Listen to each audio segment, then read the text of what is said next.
And tonight we're going to hear from Mr. Buzz Sherwood. Buzz? Hey,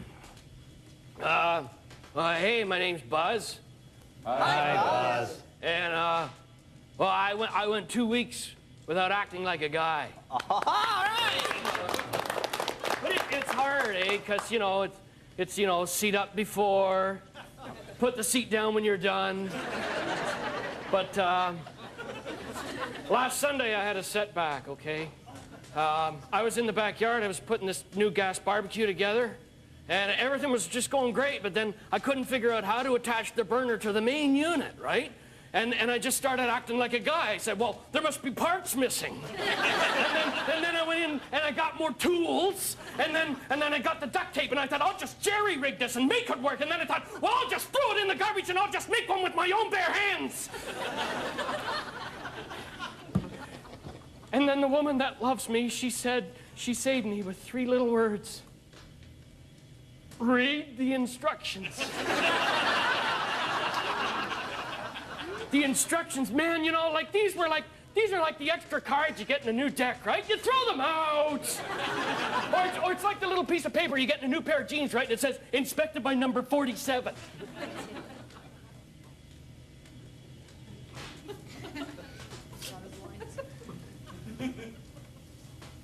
What was I talking about? The instructions. Oh, right, yeah. So I read them, right? And I was doing it wrong. And then I realized this piece of paper made me realize I was a failure. And then I thought, no, man, you're not a failure. No way, you would have figured it out eventually, right? You didn't need to read the stupid instructions. You know, you would have got it. And then I thought, well, then, reading the instructions, you're not asking for help. You're cheating. So I'm not a loser, man. I'm a cheater. And I felt a lot better.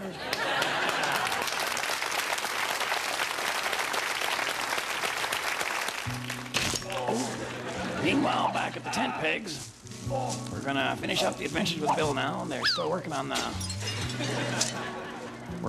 windows around the lodge, and this is one of these new kind of tents they're gonna put up, Bill and Harold here. It's one that got the kind of the progress isn't always a good thing there. Anyway, it's one of the, I don't know what they call them, umbrella tent or something like that. Where the frame's all on the outside, and it's got a lot of spring to it. A lot of spring there. Oh boy, oh boy, oh boy, oh. Night fell.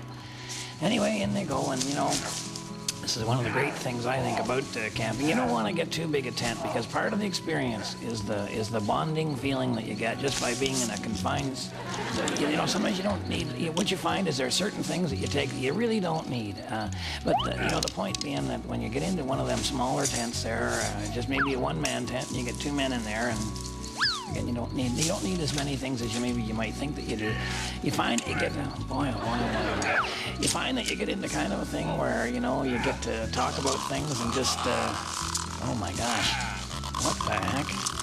What do you got in there, boys?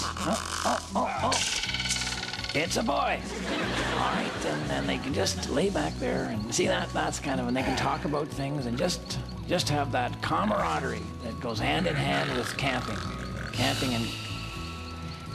Now this, okay, all right, now this is, okay, we have, okay, all right, Harold, there's a problem there.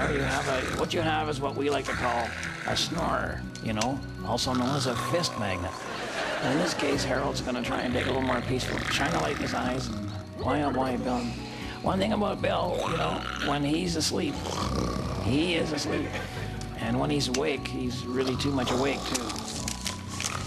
What he's going to do now, Harold, realizes one of the things they've thrown out is the snorkel and mask set. So he just grabs the mask, putting that sometimes apparently if you interrupt the breathing. What's that there? That would be some sort of a Massasauga rattler or something there. And anyway, if you interrupt the breathing pattern, apparently you can. There we go. See, just like that. There you go. See, now there's a problem. What? Oh, well, no. Okay, all right. Not perfect.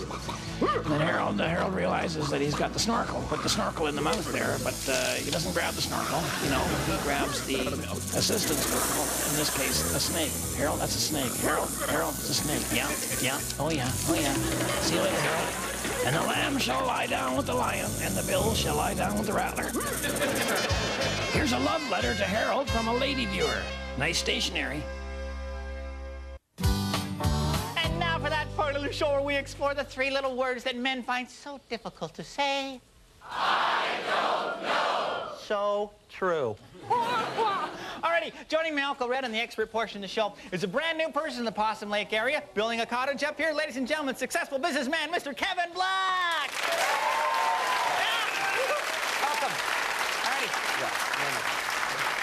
I chose this letter especially for you, Mr. Black. Dear experts, I am a corporate executive in a large metropolitan area, and I'm thinking about buying a cottage up around Possum Lake. How could I go about making a purchase? Hang on one second, guys.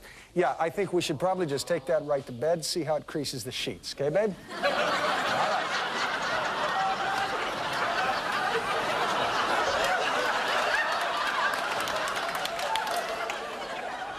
Guys, right up front, what I'd like to say is that I think a summer property is just a fantastic idea.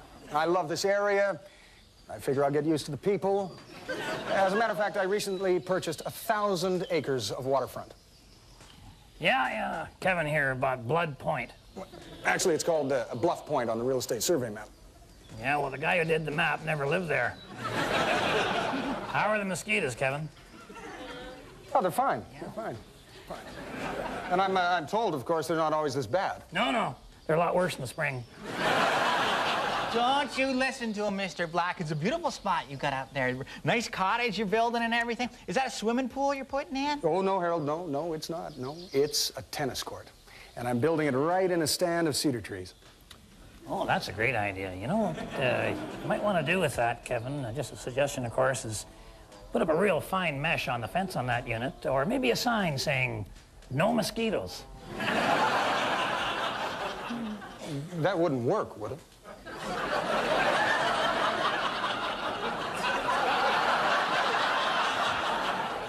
What I think Mr. Black is saying to this viewer is, by all means, come on up to Possum Lake and buy up the property. There's some bargain prices here for you. Right, but let me give you a suggestion. Don't buy vacant property, okay? The community's been here 150 years. If there's land up here that hasn't been built on by now, there's usually a pretty good reason for that. Here's what you want to do. Find the oldest building in the area, something that's been around here since day one, because they had every location to choose from in those days. That's going to be the place on the best spot. Put an offer in on that one. Hey, surprisingly, that's pretty darn good information, Uncle Red. Yes, and you know what? I'd be interested in pursuing this. I have a number of investors. We could put together some kind of limited partnership. Now, what did you say was the oldest building around here? Well, the lodge.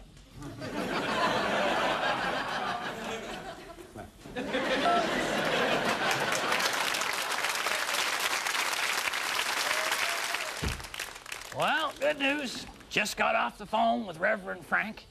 I figured he had a problem because he called collect, you know. Turns out he couldn't get another job, you know, because the churches, they're all cutting back with the financial things and everything. I guess they figure it's cheaper to let everybody go to hell, you know. So Reverend Frank is coming back and the church is open for business as usual. What the heck? What happened, Harold? Bad reviews? No, it wasn't bad reviews. We're down in the basement, you know, the meeting room, rehearsing our Android Web version of Cats, you know. Bunch of the lodge members thought it'd be funny, you know, let their dogs down in there. They went wild. Way dogs do, wild. I know what you're saying, Harold, yeah. We can't do Cats anymore. We're gonna have to do Les Miserables. Well, everything you actors do is pretty miserable, if you ask me. Oh, there's a meeting, Harold. Maybe change your clothes and get down there. I'll be down in a minute. All right, where you go? Where you go? You want to clean up your kitty litter here, Harold?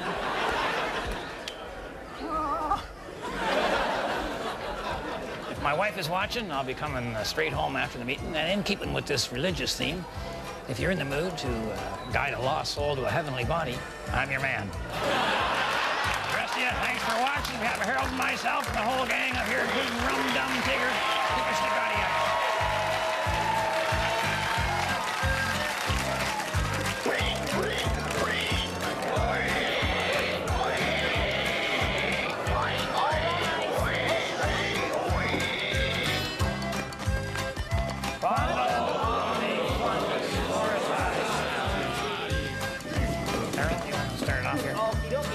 I'd like to ask the person who stole all the duct tape from my bedroom to please raise their hand. All right, then maybe the person who taped me to the bed would raise their hand. To join Possum Lodge or to get yourself some Possum Lodge merchandise, call 1-800-WHY-POSSUM. Or if you're a techno geek, check out Harold's homepage on the internet. Boy,